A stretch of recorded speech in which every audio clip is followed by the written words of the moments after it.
Hello good morning welcome छ land dealer केपिएलमा तपाईँलाई स्वागत छ। आज पनि हामी जग्गा हेर्ने सिलसिलामा तपाईँहरूको माझमा जग्गा लिएर आइसकेका छौँ। एकदमै उत्कृष्ट पहाडीय समुदायहरू बसेका ठाउँमा बस्तीको आडैमा लिएर आएछौँ। स्कुल कलेजहरू सबै चिजको व्यवस्था भएको, बिजुली बत्ती पानी भएको ठाउँमा लिएर आएछौँ एकदमै सस्तो मूल्यमा है त। यो चाहिँ तपाईँको शिवराज नगरपालिका वडा नम्बर 7 को पर्छ है। त्यसै गरी एकदम छेउछाउको दृश्यहरू मैले तपाईँलाई देखाउँदैछु है। एकदमै राम्रो लोकेसनमा लिएर आएको छु, बाटोमा है। एकदमै राम्रो जग्गा, सानो क्षेत्रफलमा 5 कट्ठा 10 धुर जग्गा रहेको छ, एकदमै सस्तो मूल्यमा है त। जग्गाको दृश्य मैले जग्गा देखाउँदैछु है त। जग्गा हाम्रो यही हो यहाँ है त, तपाईँहरू आएर हेर्न सक्नुहुनेछ। जग्गा एकदमै राम्रो लोकेसनमा जग्गा लिएर आएको छु, एकदमै राम्रो छ।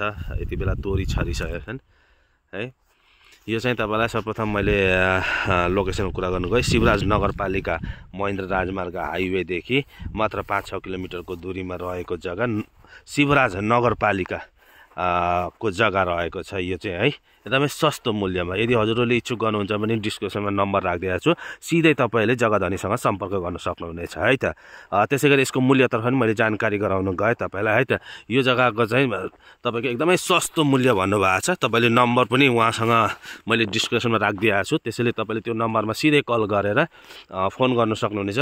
एकदमै मिलाएर दिनेछु भन्नुभएको छ, त्यसैले तपाईँहरूले ढिलो नगर्नु होला, तुरुन्तै उहाँलाई सम्पर्क गर्नु होला के कस्तो मूल्य हो भनेर उहाँसँग बुझ्नु सक्नुहुनेछ है त। त्यसै गरी यस्तै गरी आगामी दिनमा तपाईँलाई सस्तो घर जग्गा घडेरीहरू लिएर आउने नै छौँ ल्यान्ड डिलर कपिल वस्तुले। त्यति बेलासम्मको लागि बिदा चाहन्छु। हस्त, धन्यवाद।